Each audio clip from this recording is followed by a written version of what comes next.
Se sienta como si aquí fuese a hablar 10 distinto. Bueno, entonces, damos ya nuestro agradecimiento para empezar al Padre Manuel por dedicarnos este tiempo tan precioso y tan de calidad. Me ha enseñado su exposición escrita y tiene algo así como 52 páginas. Se ríe. No, tiene unas cuantas cartulinas, pero ya sabéis que el Padre Manuel nos va hablando ahí tranquilamente, viendo como que se emociona, se le esponja el corazón y dice que siga, que siga, que siga. Y cuando va a concluir uno dice, pero ya tan pronto, tan rápido, ha pasado todo. Entonces, vamos a dejar la calefacción un poquito todavía. Hay gente que protesta por la calefacción, quítensela bien, como en sus casas. Nadie protesta de calefacción en su casa, creo yo. Bueno, pues eso, que agradecemos al Padre Manuel que haga honor, ¿no?, al inicio de este triduo de nuestra patrona Santa Lucía, de la que él mismo va a hablar. Y bueno, pues sed compasivos con él, porque está acatarrado. Vale, entonces, una oración por su pronta recuperación, que además tiene unos cuantos eventos en los próximos días y tiene que recuperarse pronto y bien. Y nada, pues disfrutamos de Santa Lucía, lo hacemos de la mano de uno del pueblo, vamos, del barrio. Pueblo antes, ahora barrio, y de verdad muchísimas gracias. Nos vamos a aplaudir ya antes de empezar. Pero aplaudir, ¿no?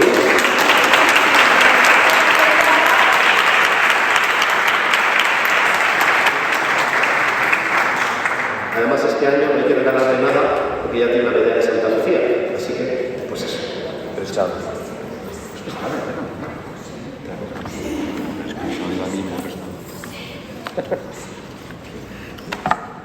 Eso para cuando es para luego. Vale, que nadie se vaya al terminar, porque después tenemos una torta de... ¿qué es esto? Bellota. De bellota. Es para que me mire mal. Torta hecha con harina de bellota. Vale, pues una cosa novedosa. Novedosa no, porque ya me he pasado uno. Pero bueno. No, el año pasado después de años y años sin hacerse, porque antiguamente se les pasaba con tarjeta de bellota. Que muchísimas gracias de verdad también por la atención, pues todo, pues bueno, por su disponibilidad, por el Padre Manuel, por su disposición. Bueno, muchísimas gracias, las que yo doy por haberme invitado a pasar este ratito, que puede ser un rato interesante si queréis, y para que me podéis preguntar, me podéis también criticar, me podéis interrumpir sin ningún problema. Vamos a intentar no decir nada de lo que dije el año pasado, ¿de acuerdo? No decir nada de lo que dije el año pasado, y con cosas totalmente distintas, aunque Carmen Pule, que es inteligente, dice, si no nos acordamos, no importa, pero por fidelidad me he preparado otro texto totalmente diferente. Lucía, cuyo nombre evoca en latín luz, Lucía es una santa mártir cristiana. Está todo dicho, podríamos marcharnos, ¿no? Lucía es una santa mártir cristiana. Santa significa que es un marco de referencia para nosotros, mártir significa que es testigo hasta derramar su sangre, de hecho el color rojo indica la sangre, y cristiana porque es una persona que ha tenido como centro a Jesucristo. Eso podemos decirlo de todo el mundo que sigue al Señor, evidentemente. Es conocida popularmente como Lucía de Siracusa.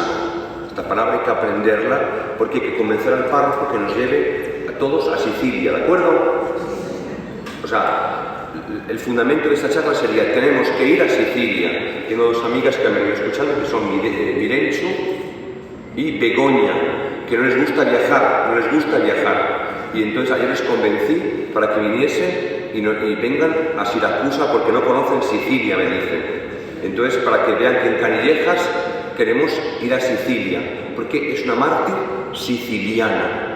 De hecho, antiguamente en Canillejas la gente no se dividía entre la gente del Atleti y la gente del Real Madrid, ¿no? Hoy estamos divididos entre el Atleti, hay menos del Rayo y menos del Barça, ¿no? Antes la gente, como no había la moda del fútbol inglesa, la gente se dividía entre albos y siracusanos. Albos eran los de la blanca. Alba es blanca, ¿no? Los albos eran los de la blanca. Y siracusanos eran los de Santa Lucía.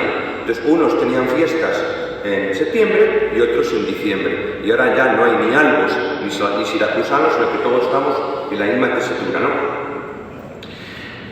Siracusa es el lugar de su nacimiento, ¿de acuerdo? Siracusa es el lugar de nacimiento. Y de allí, de Siracusa, procede una devoción que se ha extendido por todo el mundo, aunque su cuerpo hoy se venera en Venecia. Ahora veremos por qué. Y de Venecia vino un trozo de la reliquia, una reliquia, que es la que se venera aquí en Canillejas. La reliquia que se venera aquí en Canillejas está traída justamente de Venecia, donde en la iglesia de San Jeremías se venera su cuerpo. Si vais a Venecia, al párroco había que venderle el producto. Sonia, llévanos a Venecia. Sonia, llévanos a Venecia.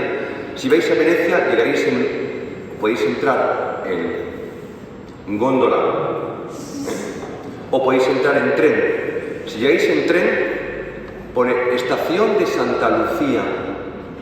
¿Por qué? Porque donde hoy está la estación de ferrocarril actual, allí estaba la iglesia de Santa Lucía.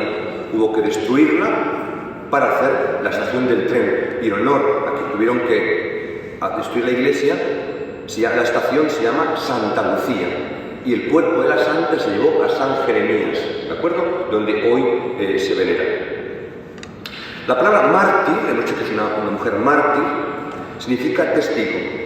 Las imágenes de los mártires tienen siempre, sin excepción, una palma en la mano. ¿Veis la imagen? ¿Qué significa la palma? La palma significa victoria. En algunas imágenes de Santa Lucía veréis en el manto rojo unas palabras en griego, 4 letras en griego, una N, una I, una K y una A. Una N, una I, una K y una A. Cuando acabe la charla, meteos en internet y buscar esta palabra, Nika. Hoy esta palabra no nos dice nada, pero Nika significa victoria. Victoria, es decir, la palma indica que a pesar de que la han matado, es una mujer que ha vencido. Fijaos lo positivo de los cristianos. Las imágenes nos hablan por sí mismas. Como no podemos decir, esta ha vencido a pesar de que la mataron tal día como hoy, un 13 de diciembre, ¿no? Hoy estamos preparando el 13 de diciembre. Murió un 13 de diciembre y los cristianos siempre pensaron que era el día de su victoria. Por eso ponen Nika. Y si no ponen Nika, le ponen una palma. Esta mujer es una mujer que nos habla de victoria. Murió a comienzos del siglo IV. ¿Qué pasó en el siglo IV? En el siglo IV se da la persecución más difícil y más dura que han sufrido los cristianos. Los cristianos han sufrido en la época antigua 10 oleadas de persecuciones. Cada una era de una manera, no fueron sistemáticas, pero la última fue la más cruenta. Diocleciano quería sistemáticamente destruir la fe cristiana. Le salió el tiro por la culata porque un descendiente suyo, Constantino, va a dar unos 10 años después de la muerte de Lucía, 10 años después de la muerte de Lucía, va a dar libertad a la fe cristiana y a todas las creencias en el imperio. Con el Edicto de Milán, un documento que se llama así, Edicto de Milán, en el Imperio Romano por primera vez se da libertad religiosa para todo hijo de vecino y también para nosotros, ¿de acuerdo? Entonces, a partir del 313, los cristianos salen, por así decirlo, de las catacumbas, es decir, comienza la libertad. Lamentablemente, o gracias a Dios, porque ella vive en el cielo e intercede por nosotros, y de una manera especial por Canillejas, por aquí la queremos, ella no llegó a ver esta libertad, sino que muere mártir de aquella persecución. Los santos y las santas que han vivido ejemplarmente, pero no han muerto mártires, se llaman confesores. ¿De acuerdo? Confesores. ¿Y qué son confesores? Los hombres y mujeres que confiesan, que profesan la fe en el trabajo, haciendo las tortas de bellota. Por cierto, esto es un paréntesis publicitario, ¿de acuerdo? Un paréntesis publicitario. No hay torta sin moscatel. ¿De acuerdo? Y vais a entenderlo cuando mi abuelo que despachaba moscatel en Canillejas, mi abuelo decía, solamente se entiende esto cuando se toma la torta. porque es muy buena, pero es tan sumamente seca que la gente se hartaba moscatel. Por eso en la plaza, donde está la fuente, tenían lugar las grandes subastas de moscatel, porque en Canillejas había un magnífico moscatel. Sabéis que hubo la filoxera, ¿no? Esta enfermedad que destruyó las vides, pero de Francia los Torrearias, la finca de Torrearias, trajo a Canillejas unas cepas magníficas y durante siglos hicieron en Canillejas unos caldos son vinos, unos caldos estupendos, y era muy afamado el moscatel. Todos sabéis, mañana o no sé cuándo vamos a ir en procesión, ¿no? Vamos en procesión, no sé qué día. Pues si pasáis por la calle Ignacio García, la calle esta que se llama Ignacio García, ¿no? Esa pequeñita de la plaza hacia Cupido, la gente no sabe que Ignacio García era el dueño de las grandes bodegas de Canillas, dueño de las bodegas de Canillas, y las trajo a Canillejas. Y aquí había un moscatel estupendo.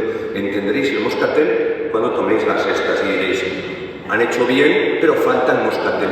Lo digo esto porque una señora que se marchaba le he dicho, no se quedaba la charla, le he dicho, señora, no se vaya que luego tenemos moscatel. Y no se lo creía, ¿no? Bueno, esto es un paréntesis publicitario para que no os aburráis, ¿no? Bien, los que profesan la fe se llaman confesores. Por ejemplo, San Isidro y Santa María la Cabeza son confesores de la fe, han vivido confesando la fe católica, ¿no? Pero los que han muerto por la fe se llaman mártires, testigos. Y es lo primero que tenemos que recordar, que aquí tenemos una mujer mártir por seguir a Cristo. Y ella muere en el año 304, aprended esta fecha de memoria, 304, un 13 de diciembre.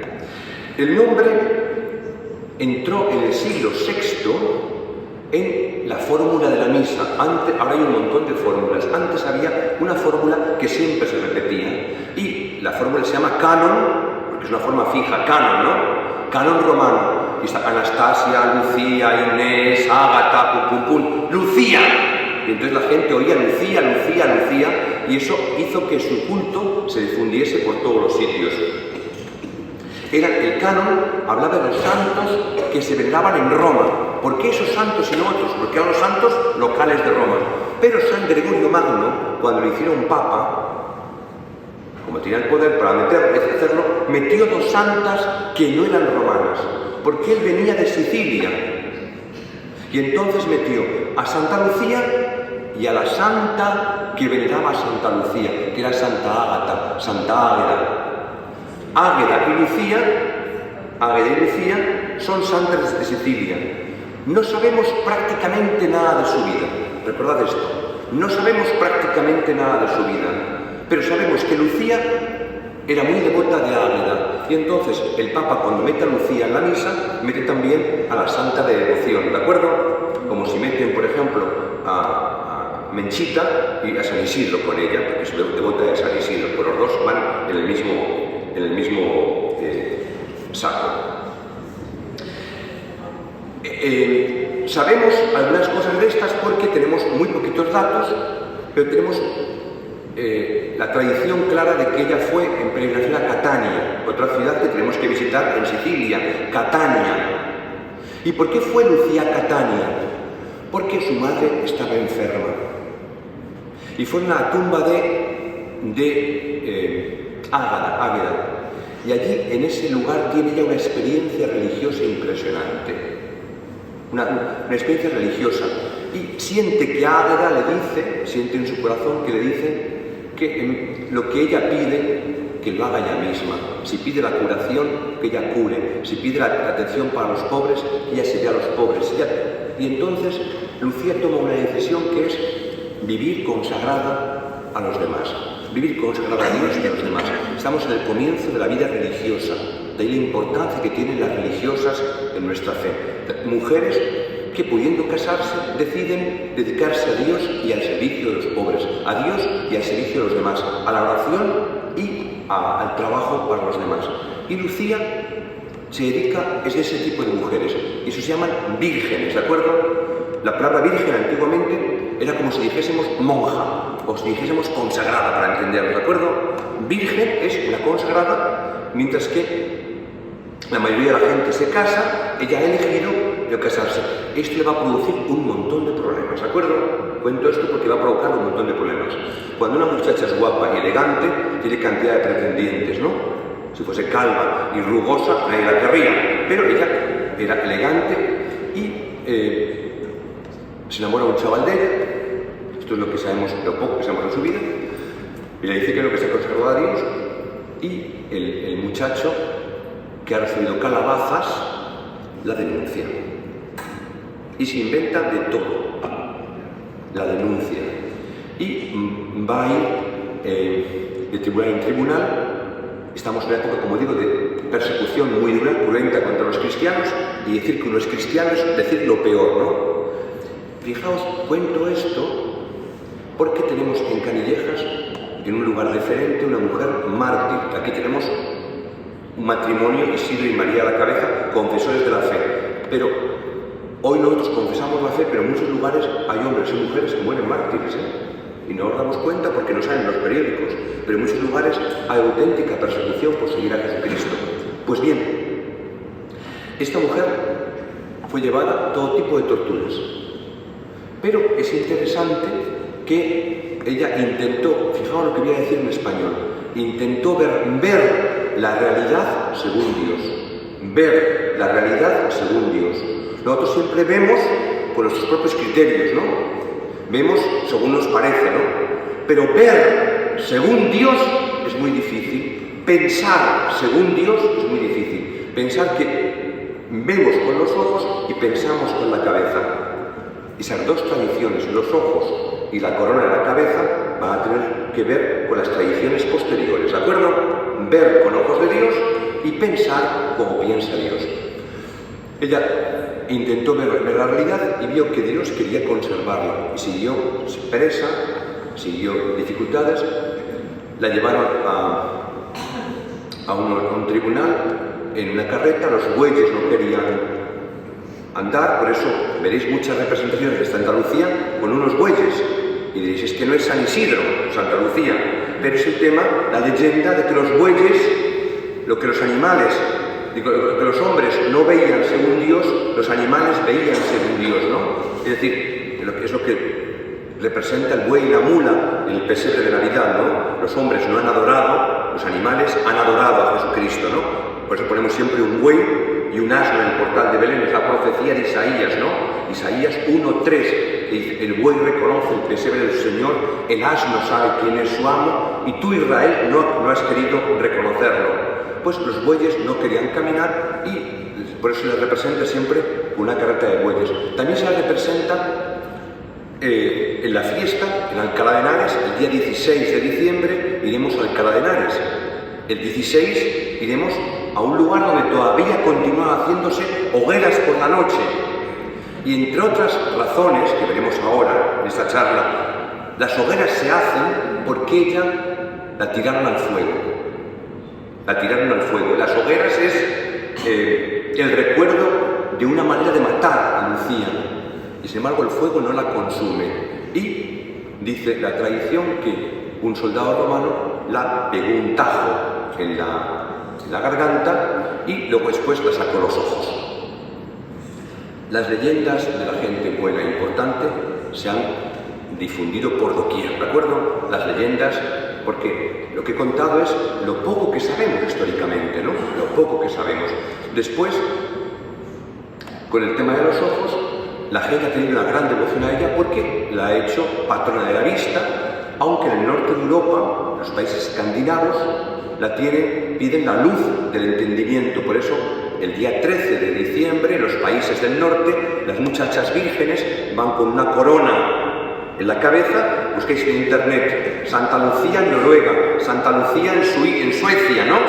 Santa Lucía en Dinamarca, y veréis que es tradición vestirse con una túnica blanca, con una cinta roja, recuerdo del martirio, y una corona con velas, con luces, y recordando que Lucía, el nombre de Lucía en latín, tiene que ver con la palabra luz. ya que en latín luz se dice lux lucis, de viene Lucía, ¿no? Aunque el nombre de Lucía es un nombre fundamentalmente griego.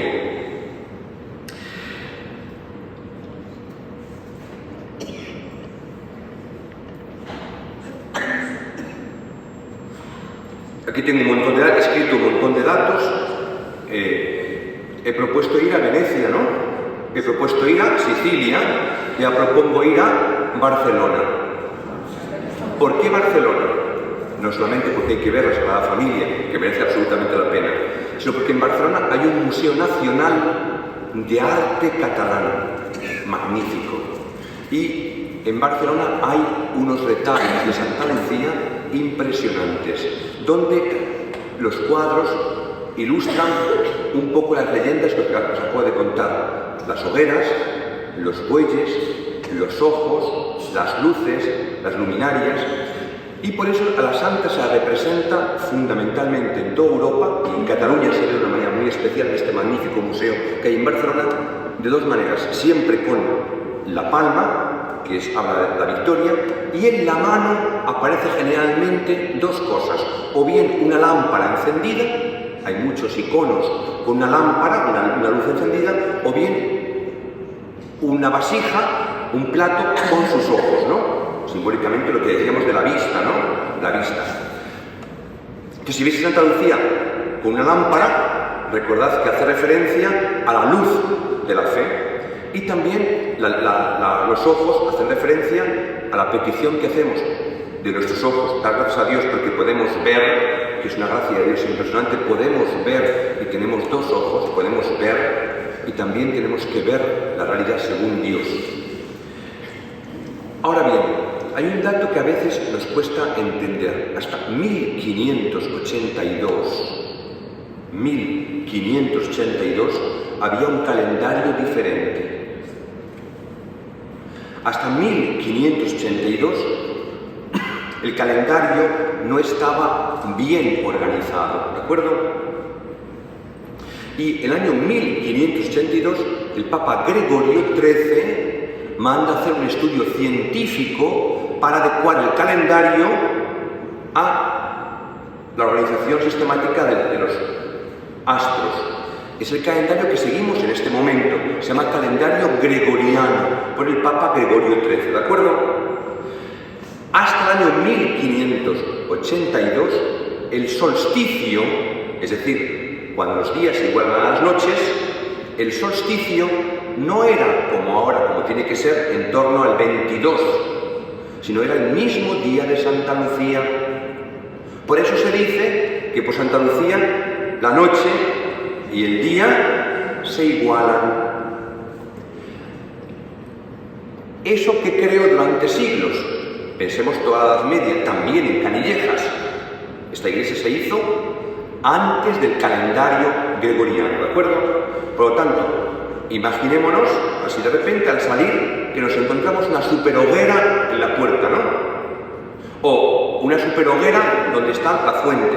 Eso durante todos los años se hizo, porque la gente intentaba alegrarse o decir, vamos a empujar al sol. Es decir, empujar al sol significa, si hacemos nosotros una gran hoguera, estamos como ayudando al sol a que vuelva otra vez a lucir, porque en el solsticio los días, en invierno, comienzan a hacerse más largos. No lo vemos, pero es así, ¿no? En invierno, aparentemente, los días son más pequeños, pero es del revés. Si contamos, a partir del solsticio, un segundo, otro segundo, los días comienzan a hacerse largos. Y la gente popularmente hacía hogueras, es una cosa folclórica, cultural, para los curas, que no les gustaba mucho esto, decían que eran en honor a Santa Lucía, pero la gente lo hacían por hacer fiestas, por beber el moscatel en torno al fuego, y porque la gente sencilla pensaba que haciendo luz nosotros ayudábamos a la luz del sol, ¿no? En definitiva, esto era un poco folclórico, pero también hay mucha gente lo que pensaba es que con las hogueras recordaban la hoguera de Santa Lucía. Digo esto porque en Alcalá de Henares, donde éramos el 16, el día, la noche del 12 al 13, hacen hogueras. En otros lugares, ¿qué se hacían? Procesiones siempre con luces encendidas. No se puede procesionar sin luces encendidas. Porque el nombre es Lucía, ¿os dais cuenta? Hay que llevar luces. Por eso se llaman las ceremonias importantes se llaman lucernario. Luz que te entregas, luz que te niegas, a tu buscaba el pueblo de noche, ilumina su senda. Luz que te entregas, luz. La luz siempre es Cristo. Luz siempre es Cristo. Llevar luces encendidas es una manera de decir que Cristo es la luz. El encender el nacimiento luces, como hacemos ahora, es porque estamos esperando la venida de la luz que es Cristo. Y Lucía, que lleva en su nombre el nombre de la luz, fue con Santa Claus, con Nicolás, con Santa Claus, los dos grandes santos del Adviento. El día 6, Santa Claus, San Nicolás, Claus, y Lucía, o Luquía, el día 13. Los grandes santos que han sido popularmente interesantes. De hecho, en la cultura actual, quien no habla de Santa Claus, ¿no? Nosotros hemos sido un poco afrancesados, decimos Papá Navidad, ¿no? Père Noël, ¿no? Papá Noel, Papá Navidad. Pero los antiguos se llamaban San Claus, San Nicolaus, ¿no? Dos santos que tienen mucho que ver. Hoy no vamos a hablar de San Nicolás, pero es una figura interesantísima, ¿eh? San Nicolás es una figura interesantísima, que después, al no cultivarla, las cosas que nosotros no profundizamos en ellas, las cosas que no cuidamos, salen fuera y las perdemos, ¿eh? Por eso las cosas cristianas hay que conocerlas y valorarlas en su justa medida. ¿Qué pasó con el cuerpo de Santa Lucía? Pues muere en Siracusa, se le dio culto en Siracusa inmediatamente. Estamos en el año 304. Pero sabéis que en el siglo VII, 3 siglos más tarde,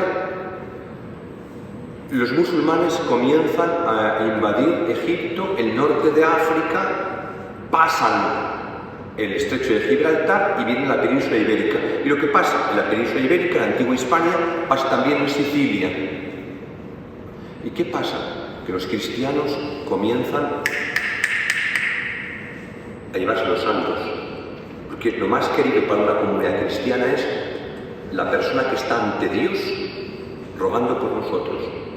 Los de Siracusa dicen, esta mujer nos cuida a nosotros. Y es un ejemplo para la juventud, es un ejemplo de que una mujer de las nuestras, de nuestra comunidad cristiana, y entonces la llevan a la capital del imperio. ¿Cuál es la capital del imperio? Bizancio, o llamada también Constantinopla, la actual ciudad de Estambul, y se lleva a Estambul. Pero, lamentablemente, en la época de las cruzadas, los cruzados invaden Estambul y los cuerpos de los santos otra vez salen girando por ahí y la llevan a un monasterio de San Jorge. Y por fin los venecianos, que eran comerciantes importantes, si nosotros tenemos el cuerpo del santo, esto va a ser una fuente de peregrinos y por tanto de dinero. O sea, no es... Y llevan el cuerpo, gracias a que se llevaron el cuerpo a Venecia, hoy el cuerpo se ha conservado. Pasó igual como San Nicolás. San Nicolás estaba también en Turquía. Los de Bari robaron el cuerpo y se lo llevaron al sur de Italia y gracias a eso se ha conservado. Hoy, gracias a esas cosas, tenemos la posibilidad, porque hubiesen sido destruidos. Aprovecho para decir, ahora hago otro paréntesis publicitario, ¿de acuerdo? Me van a tener que pagar una agencia de viajes solamente por esto, ¿eh? Tenemos que ir también a Oviedo. ¿Por qué tenemos que ir a Oviedo? Porque en Oviedo está Santa Eulalia de Mérida, cuya fiesta hoy celebramos. Hoy es Santa Eulalia de Mérida. Hoy en Mérida ha comenzado un año santo. Hoy en Mérida ha comenzado un año santo emeritense, año santo eulaliano. Y diréis, si murió en Mérida y era de Mérida, ¿por qué se la llevaron a Oviedo? Por lo mismo, porque los cuerpos de los santos fueron trasladados y guardados detrás de las montañas Astures para ser preservados. Y gracias a Dios, San Isidoro de Sevilla está en León, o Santa Eulalia de Mérida, cuya fiesta hoy celebramos, está en Oviedo, ¿no? Entonces, el hacer en España turismo es fundamental porque se aprende muchísimo, ¿eh? El turismo bien preparado es una fuente también de catequesis, porque así aprendemos nuestra propia historia eclesial e hispana.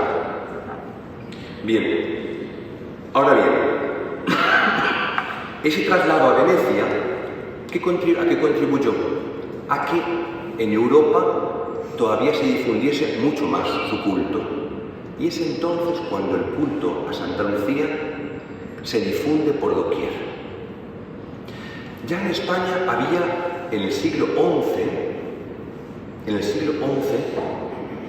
había entrado en el calendario hispano-mozárabe. En el calendario hispano-mozárabe había entrado el día este de diciembre el culto a Santa Lucía. Pero con el traslado a Venecia entra en todos los calendarios romanos y por lo tanto entra en Toledo. ¿Y por qué tiene que ver Toledo? Porque entonces toda esta parte de Madrid era tierra de Toledo. Desde la cordillera carpetana, la sierra que decimos, ¿no? Desde la sierra hasta Ciudad Real, desde la sierra hasta Ciudad Real, era diócesis de Toledo, ¿de acuerdo? Y a Toledo, y esto es aquí lo interesante, aprovechando que el Pisuerga pasa por Valladolid, aprovechando que llevan el cuerpo de la santa a Venecia, alguien piadoso le roba un brazo. ¿De acuerdo? Es decir, si vamos a Toledo, veréis que en la Catedral de Toledo está un brazo lleno de oro, piedras preciosas, que es el brazo de la pobre santa. Esta moda de descuartizar los santos, una moda un poco grotesca, pero se ha hecho mucho en la antigüedad, porque todo el mundo quiere tener una... ¿Qué sucede? Que los canónigos de Toledo, los curas de la Catedral de Toledo, que tenían tierras aquí en Canillejas, son los que traen la devoción a este lugar. O sea, la devoción en Canillejas de Santa Lucía probablemente viene por ese traslado a Venecia que difunde el culto. Los de Toledo adquieren la reliquia y un cura, un canónigo de Toledo, esto prendió aquí en Canillejas como algo propio. Ahora vamos a ver por qué y qué diferencias hay con la Virgen María, ¿de acuerdo? Porque esto es interesante. Porque en Canillejas hay dos patronazgos, como en todos los lugares del mundo. Como en todos los lugares del mundo. En Canillas, nosotros somos descendientes de Canillas. Canillas es la madre, ¿no? La matriz.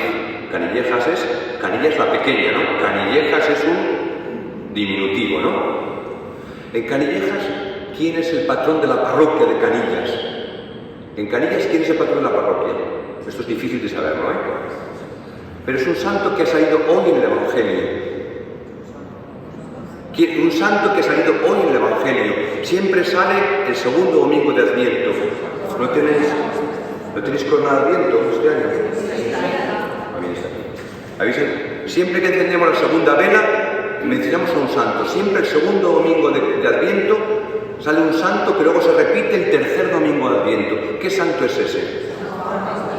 San Juan Bautista. Siempre es ese. El patrón de la parroquia de Canillas es San Juan Bautista. ¿Y el patrón de Canillas quién es? El patrón de Canillas que ahora da nombre a todo este distrito. San Blas. San Blas. ¿Veis? Dos santos, ¿os cuenta? Dos patrones. Un patrón es el de la parroquia y otro patrón es el de la tierra. La comunidad cristiana tiene a San Juan Bautista. El término municipal, cuando existía, tenía su propio santo, que es San Blas. Canillas era un poco particular dentro de la zona de Madrid, porque Canillas tenía algo que no tenía ninguna otra parroquia, que era una reliquia auténtica del santo. Una reliquia auténtica. Ahora es fácil por las comunicaciones, porque pides a Roma, pero antiguamente tener una reliquia no era fácil esto, Y San Blas tenía un dedo de San Blas. Un dedo de San Blas. Si vais ahora a otro lugar que hay precioso, os invito, el 29 de enero, estoy invitando seriamente, el 29 de enero, cogéis el metro y bajáis en metro Canillas. O cogéis aquí en Canillejas el 153, ¿de acuerdo? El 153 y os bajáis en Canillas. Hay una iglesia preciosa del siglo XVII que se llama Ermita de San Blas. Antiguamente era la parroquia de San Juan Bautista, luego hicieron una parroquia moderna, ¿no? Ahí en esa ermita de San Blas, el 29 de enero, tienen un lucernario mozárabe. Todas las parroquias que se precien tienen que tener un lucernario, si no, no son parroquias como Dios manda, ¿no? Un lucernario, porque los mozárabes son nuestros padres en la fe, ¿de acuerdo? Y el encender velas, lucernas, es lo propio nuestro. Nosotros no imponemos la fe a nadie, pero sí que la proponemos. ¿Y cómo la proponemos? Iluminando, ¿veis? Pues Canillejas fue exactamente lo mismo. Ahora bien, el año pasado os dije un secreto que casi nadie sabe. Un secreto que casi nadie sabe. ¿Dónde estuvo la primera población de lo que luego sería Canillejas? ¿Dónde estuvo el primer asentamiento de Canillejas? Que sepamos.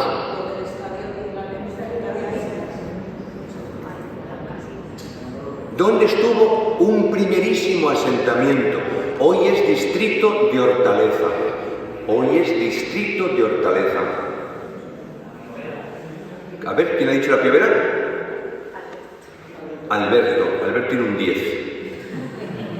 Donde están las monjas benedictinas y el colegio Bristol, ahí había un arroyo que se llamaba Arroyo del Santo, ¿de acuerdo? Acordaos de esto, Arroyo del Santo. El Santo es Jesucristo. Se llamaba el Santo Salvador, ¿de acuerdo? Y un barrio que se llama El Salvador, ¿no? Porque había una ermita dedicada al Santo Salvador, que es Jesucristo. Se celebraba, aprovecho ya estoy dando datos, el 25 de noviembre. Y se celebraba cogiendo bellotas. ¿De acuerdo? Cogiendo bellotas. Porque toda esta zona eran grandes encinares y madroños. La gente celebraba al Santo Salvador, Jesucristo, el Santo, y hacían sus romerías. Entonces, pero voy desvelando poquito a poco para que veáis dónde vienen las cosas. Pero ese asentamiento, junto al Arroyo del Santo, enfrente justo donde está Hipercor, ¿de acuerdo? Hipercor, de eso no nos queda nada. Hubo ahí un asentamiento de visigodos. ¿De acuerdo? Visigodos. Era una villa, una alquería romana. Los romanos tenían villas para cultivar el territorio. Cuando el Imperio Romano cae, los que vienen después se adueñan de la situación, los visigodos, pero de eso no nos queda nada. Lo que sabemos realmente, y esto es muy interesante, es que un primer asentamiento de lo que sería Canillejas, ya históricamente, está donde hoy está Ciudad Lineal. Donde hoy está la Ciudad Lineal. Había una iglesita que hoy es un convento de monjas oblatas de Cristo Sacerdote, en la calle General Aranaz. ¿De acuerdo? Un convento de monjas de clausura oblatas de Cristo Sacerdote. Mirad que he hablado de las benedictinas, ahora hablo de las oblatas, y aquel lugar, ¿sabéis cómo se llamaba? Tenía dos nombres, que dicen lo mismo. La Encinilla o Carrascalejo. Apuntad esto. La Encinilla o Carrascalejo. Era otra alquería en lo alto de una cuerda. ¿Qué es una cuerda? ¿Qué es una cuerda en geografía? Una cuerda en geografía es un monte desde donde las aguas van para un lado y van para otro. Si subís andando a Ciudad Lineal, es siempre subir a un monte. Lleguéis a Ciudad Lineal y bajáis. ¿De acuerdo? De Ciudad Lineal, Pueblo Nuevo, Quintana, se va bajando hasta Ventas, y en Ventas había un arroyo a Broñigal, que es la M30, ¿no? Si bajáis hacia Canillejas, es bajar hacia el río Jarama. La cuerda es la división de las aguas, y todo lo que es la calle Arturo Soria y la calle Hermano Vicenoblejas, eso era una divisoria de aguas. Sobre esa cima se edificó un pueblo llamado La Encinilla, y se daba culto a la Virgen con el nombre de Santa María de... ¿Cómo se llamaba? Parecida a la encina, Carrascal, la Virgen del Carrascal, la Virgen del Carrascal. Una virgen, una imagen que estaba sentada con una bellota. Porque toda la zona he dicho que eran de bellotas, ¿no? Esos datos son interesantes. La zona se llamaba La Encinilla o el Carrascal. Y las fiestas eran en torno al 25 de noviembre, El Salvador se cogía las encinas para hacer bollos antes de Navidad, las tortas de bellota, la harina de bellota. No sabemos cuándo era la fiesta de la Virgen del Carrascal. Probablemente era el 15 de agosto o el 8 de septiembre. Eso no lo sabemos con certeza, ¿de acuerdo? Lo que sabemos lo sabemos, lo que no sabemos no lo sabemos, ¿no? Pero la Virgen se llamaba la Virgen del Carrascal. La Virgen del Carrascal significa lugar de encinas. Un carrascal es una encina, un lugar de encinas. Aprovecho para deciros que si queréis ver una encina de 350 años de antigüedad, ir al parque de Torre Arias. En el parque de Torre Arias, nada más entrar, a mano derecha, queda todavía, hay varias encinas antiguas, pero una interesante es la encina que tiene 4 siglos. Imaginaos lo que significa, lo que estoy diciendo, 4 siglos. Imaginaos que toda la zona estaba llena de encinas, excepto algunos lugares que tenían lirios blancos.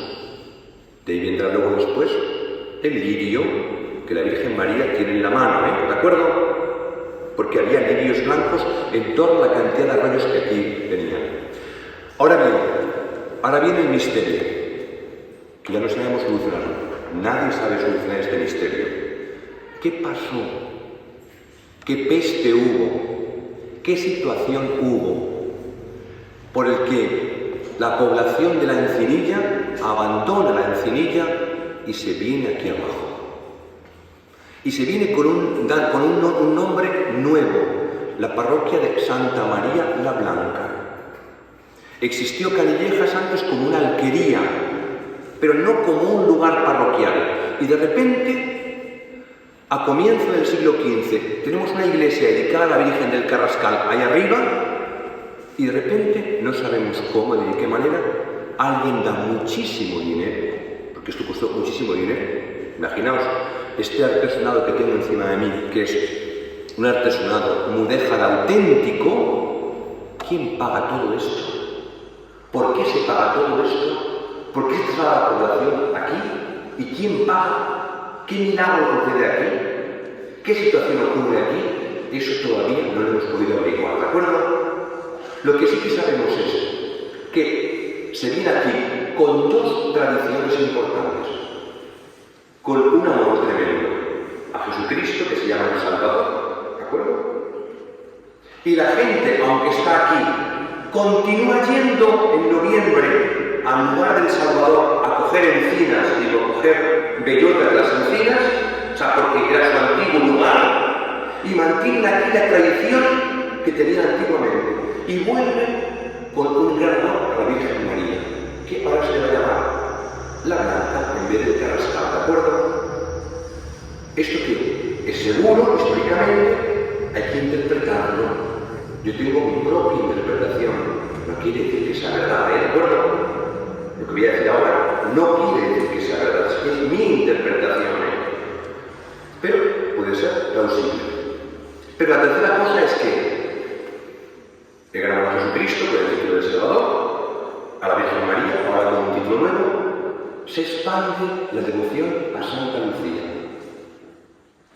Y a Santa Lucía se la construye en Canillejas una ermita donde hoy están los Tejadillos Negros, es decir, cerca del metro de Canillejas. ¿De acuerdo? En ese lugar se la construye una ermita. Tenemos certeza de que en el siglo XVII una mujer, llamada Isabel, que está enterrada al lado de la pila agua bendita de la entrada de la iglesia. Tenemos en el libro de difuntos de la parroquia el dato preciso del nombre, apellido de la mujer, y se la entierra aquí diciendo: es la que reconstruye y bajo sus expensas paga la nueva ermita de Santa Lucía. Fijaos que los más mayores del lugar todavía recuerdan que Manuel González Díaz, con su hijo Francisco González del Cerro, Francisco González tenía 10 años, cuando se plantaron en el lugar de la ermita un cedro del Líbano. En la plaza hay un cedro del Líbano, la plaza de Cefiro, ¿no?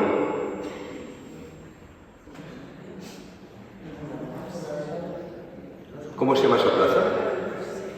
¿Dónde está la casa de Luis Calleja? ¿Dónde está la casa de Luis Calleja? ¿Dónde está la plaza, la calle del párroco Luis Calleja? Tenemos que hacer un día una visita andando por Canillejas, Esto hay que conocerlo bien, porque hasta 1950 las hogueras se hacían allí. Las hogueras se hacían allí. Y la procesión bajaba por la calle San Venancio y subían por la calle ahora se llama no sé cómo se llama, Torrearias, antes se llamaba calle de la Fuente. Esta calle de Torrearias se llamaba calle de la Fuente. Bueno, pues en aquel lugar de los Tejadillos Negros, todavía en la época moderna, Franco viene a Canillejas en 1940 a inaugurar toda esa parcela. Se tira la ermita de Santa Lucía, se hacen 2 edificios y quedan 2 recuerdos de Santa Lucía: un colegio dedicado a Santa Lucía y un bar, una taberna que había dedicada a Santa Lucía. Se hace muy poco, En el mismo lugar de la ermita, ahí está todavía hoy un cedro. ¿De acuerdo? Si vais por la calle Voltaña, llegáis al cedro, que ahora está un poco desfigurado porque el ayuntamiento plantó 4 o 5 pinos y está un poco oculto, pero siempre ha habido un cedro. Es el lugar de la ermita. Se llamaba Los Tejadillos Negros, cuando la dehesa de Santa Lucía. Pero Santa Lucía tenía muchos seguidores, los siracusanos, ¿no? Y la gente, cuando se moría, daba a la parroquia legados. Y con eso se compraron tierras donde hoy está, donde el Hospital de Navarra, ¿os ubicáis?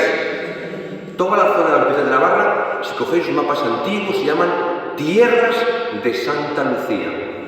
En los mapas pone, no es que allí hubiese una ermita dedicada a Santa Lucía, sino que, fijaos, las hermandades compraban tierras para sembrar y ahí pagaban las fiestas, pagaban las hogueras, pagaban las tortas, pagaban el moscatel, pagaban un montón de cosas, porque las fiestas las organizaban siempre las hermandades y la gente tenía que tener dinero para pagar las fiestas, aunque las de Santa Lucía hasta 1950 fueron pagadas fundamentalmente por el Ayuntamiento de Canillejas. Cuando había ayuntamiento en Canillejas, había subastas, sobre todo del moscatel, y con la subasta del moscatel se hacían fiestas para todos. Es decir, ¿esto qué hacía? Provocaba un ambiente comunitario muy importante y provocaba que la gente estuviese unida ante la celebración de la Navidad. Hoy nos falta eso, ¿os dais cuenta? Hay mucho individualismo, porque la gente tiene que vivir unas fiestas, unas cosas que tengan cierta entidad, que les den ilusión. En Canillejas ha habido, con motivo de esa fiesta, varios himnos a Santa Lucía. Yo el año pasado te mandé Menchita un artículo que se publicó en la revista del Distrito, y que recuerdas, la revista del Distrito publicó un pequeño artículo de un servidor y mandé unas estrofas de un antiquísimo himno que aquí se cantó hasta la época del padre Jaime. Aquí hubo un cura, cuando estuvo Feliciano Gómez Ibáñez, un cura que se llamaba Jaime Meler La Torre. Jaime Meler La Torre. Angelines, ¿te acuerdas de don Jaime? El padre Meler La Torre. Era el capellán de la Legión de María. El capellán de la Legión de María. Y este hombre tenía una gran devoción a la Virgen y un sentido musical muy grande. Enseñaba muchísima música y se dedicó a ensayar a los niños pequeños, que éramos entonces, los cantos de la Virgen Blanca o los cantos de Santa Lucía u otros cantos populares para que no se olvidasen. Algunos lamentablemente se han olvidado, pero algunos están recogidos ahí para que la gente pueda cantarlos y pueda organizarlos.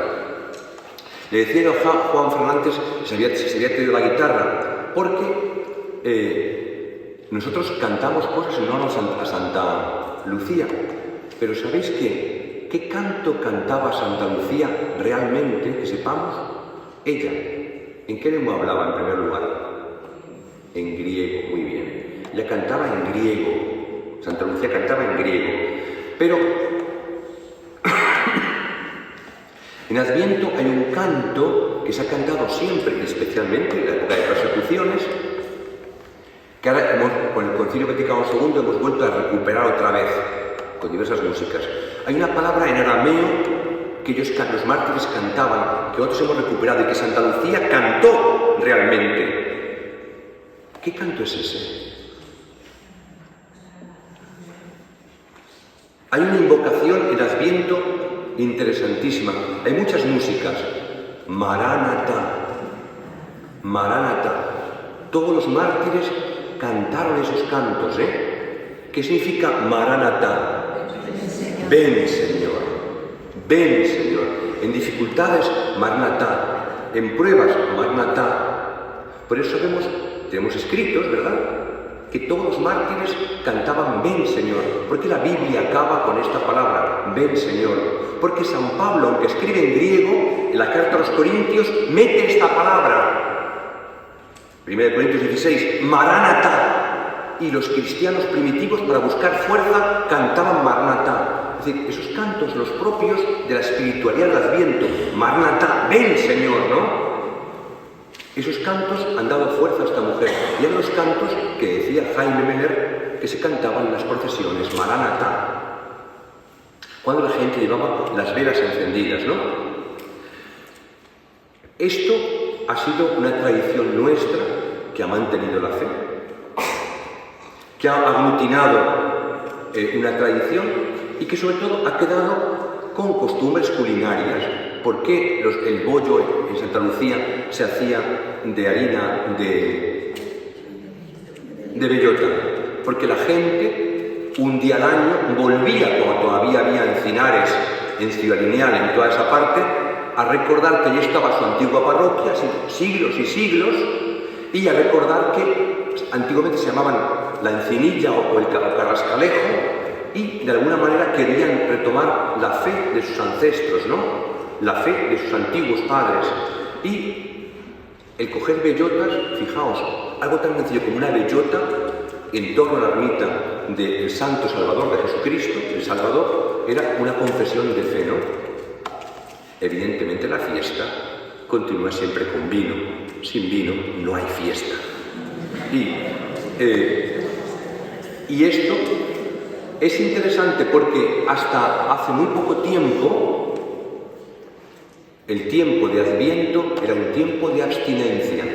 No se podía comer manteca, no se podía comer ningún tipo de carne. Es decir, hasta el 24 de diciembre, por la noche, no había mantecados. Entonces las tortas se hacen con aceite, no se puede tomar nada con manteca. Y esas tortas antiguas nos recuerdan que los antiguos cristianos de Canillejas, como tantos cristianos del mundo, no tomaban ningún tipo de carne, ni de leche, ni tampoco huevos, ni nada que tenía que ver con lácteos, huevos, y hoy en día no lo seguimos, evidentemente, pero esas tortas eran muy secas, recordando que el tiempo de Adviento es un tiempo de sobriedad, que estamos esperando lo que significa el nombre de luz, que venga la luz de Cristo, ¿no? Porque solamente en Navidad comemos mantecados, ¿no? Solamente en Navidad comemos ese tipo de cosas, ¿no? Acabo diciendo, los días de Santa Lucía continuaban con 3 días de ayunos. 3 días de ayunos, o días de rogativas. En Canillejas eran muy interesantes, era como una especie de examen de conciencia, días de silencio, días de preparación, 3 días después de la fiesta de Santa Lucía, 3 días hasta el 18 de diciembre. Antiguamente, el 18 de diciembre, que comenzaba el 17 por la tarde, era la Virgen de la Esperanza, ¿no? Era el comienzo real de la Navidad. Hoy en día la Navidad no sabemos cuándo empieza, ¿no? La Navidad empieza cuando los almacenes, cada uno tiene su... Pero Navidad realmente es el 20... Navidad no es una fecha. Navidad es un periodo de 12 días, que van del 25 de diciembre al 6 de enero. ¿De acuerdo? 12 días. Pero en España siempre ha tenido una pre-Navidad, que es de la mano de la Virgen María. 17 de diciembre, cuando comienzan las antífonas de la O. Por eso se dice la Virgen de la O, porque el 17 por la tarde comienza la gran admiración ante el que viene, ¿no? Pues el tiempo de Navidad. Entonces, el recuperar nuestra tradición cristiana también supone recuperar con ilusión, es decir, vamos ahora en 3 días a ver qué se puede hacer algo juntos, rezar juntos, un día para confesarnos, un día para adorar al Señor, para hacer algo comunitario. Esto es realmente importante. ¿Para qué? Y con esto acabo, para que me hagáis preguntas. Para ver con los ojos de Dios, para ver como Jesús ve, para ver. Y segundo, para entender, de ahí viene la corona de luces, ¿no? Para entender, para pedir el espíritu de sabiduría. Para pedir el espíritu de sabiduría. Como os digo, yo he escrito un montonazo de fichas, un montón de fichas. Hemos hecho una mirada fugaz a la historia de la Santa, una historia fugaz a cómo nace Canillejas y sus tradiciones, como veis, ¿no? A las hogueras, los lucernarios, la procesión a la antigua ermita, donde está el metro de Canillejas más o menos, el recuerdo de la Encinilla o Carrascalejo, en lo que hoy es Ciudad Lineal, porque el municipio de Canillejas comenzaba más o menos donde está el metro del Pueblo Nuevo. Donde está el metro del Pueblo Nuevo, ahí comenzaba el término de Canillejas, y llegaba hasta un poco más arriba de la peineta del estadio metropolitano, ¿no? Ahí comenzaba otro lugar que se llamaba Ambroz, ¿de acuerdo? Y por allí llegaba, detrás de Santa Lucía, acababa Canillejas. Cuando acababa la dehesilla de Santa Lucía, acababa Canillejas, porque comenzaba ya la Alameda de Osuna y luego un pueblo muy importante que se llamaba Rejas, un pueblo que luego desapareció, ¿eh? ¿Sabéis por qué era importante Rejas? Un sitio de devoción muy importante, porque en Rejas había un icono oriental traído de Constantinopla. Si metéis en internet, buscáis Santa María de Constantinopla, icono, ahí había unas monjas franciscanas que, como en el lugar era un poco apestoso por los pantanos, agua pantanosa, había pestes, estaba todas las zonas pantanosas, se marcharon a la calle Mayor y luego a Carabanchel. Y en Carabanchel siguen habiendo las monjas de Constantinopla. El icono, cuando pasó por aquí por Canillejas, el icono de Constantinopla, una gran procesión, la gente se volcó a la calle Alcalá, donde pasó el icono, cuando las monjas se trasladaron desde Rejas hasta el centro de Madrid. Rejas fue, como digo, muy importante. Un recuerdo a esta gran mujer que he dicho antes. Las mujeres son importantes, la fiesta de Santa Lucía más todavía. Murió con 70 años, Isabel de Salcedo, está enterrada ahí justamente. Toda la parroquia de Blanco es un cementerio, como sabéis, ¿no? Luego el cementerio se puso aquí al lado norte, y en el 1855 se trasladó a donde está ahora, ¿no? Pero antiguamente se enterraba siempre en las iglesias. Entonces, aquí espera la resurrección de los muertos gente desde el siglo XVI, ¿no? Pues el año 1623, aquí está enterrada la mujer que impulsó el culto de Santa Lucía, pagándole toda la vida el aceite que lucía ante la lámpara de Santa Lucía, que de fama de milagrosa, como bien sabéis por las tradiciones antiguas. Y yo, sin más, me callo para que hagáis preguntas o que interrumpáis o críticas o sugerencias, lo que queráis.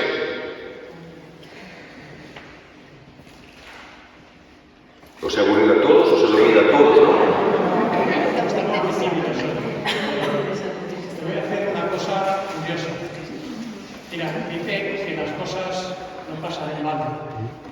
Es curioso, escuchando tu charla, yo he descubierto que tengo a una Lucía que llevo 48 años, llegado a una águila. ¿Una? Una águila. Águila. Lucía y águila. Qué bien. Me ha gustado que lo hayas dicho y lo hayas descubierto. Hoy el nombre de Lucía ha vuelto otra vez a ponerse de moda, ¿eh? Lucía se ha vuelto a poner de moda y es muy interesante porque en Madrid, ¿sabéis que hace unos 40 años la gente de lo que es Santa Adela quería que su parroquia se llamase Santa Lucía, ¿eh? No quería que fuese Santa Adela, sino Santa Lucía. Porque la que había dos parroquias cariñetas, una es la Blanca y otra Santa Lucía, ¿no? Pero es interesante que tengamos en este momento una especie de comunión y lo que se hace este año es profético, ¿eh? Por eso teníamos que animar a la gente a que el día de Santa Lucía a nuestros hijos, vecinos, amigos, nos volcásemos en la parroquia de Santa Adela para venir en procesión a la Blanca. O sea, esas cosas hay que hacerlas bien hechas, ¿no? ¿Y cómo se hacen bien? Haciendo que la gente venga, invitándolo. Águeda es menos conocido, Águeda, pero el nombre en griego es precioso, Ágata. ¿Qué significa Águeda? ¿Qué significa Águeda en griego? La buena. La buena. Ágata es la buena. Más cosas. Yo recuerdo las hogueras en Picaña. ¿Las hogueras las recuerdas? Las hogueras hoy no se pueden hacer porque deben estar súper prohibidas hacer hogueras. Yo hicieron una calle que era barro, yo vivía todo el mundo lo conoce por el Pitañal. El Pitañal, sí. Un bonito nombre. Se hacían las hogueras en Pitañal. Pero las hogueras se han mantenido hasta bien entrado el siglo XX, ¿eh? Y luego los lucernarios desaparecieron y Julio los volvió a poner de moda. Julio volvió a poner de moda con Julio las lucernarios aquí en la parroquia. Pero los lucernarios, la víspera de Santa Lucía, eran muy, muy conocidos. La gente venía con velas, antiguamente no había plástico, venía con velas al lucernario. Bien, pues muchísimas gracias por invitarnos. El párroco que bendiga desde aquí, desde el coro, que bendiga.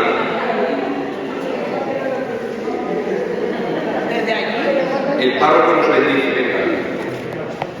En el nombre del Padre, del Hijo y del Espíritu Santo, te damos gracias, Señor, y te bendecimos por esta comunidad parroquial que va a comenzar sus fiestas en recuerdo de la Santa de Siracusa. Te pedimos que nos envíes la fuerza del Espíritu Santo y que compartir ahora estos dulces nos recuerden que tenemos que compartir la mesa celestial. En el nombre del Padre, y del Hijo, y del Espíritu Santo. Nos veremos, si Dios quiere, en el lucernario, en la procesión, y los que podáis, en Alcalá de Henares. Muchísimas gracias.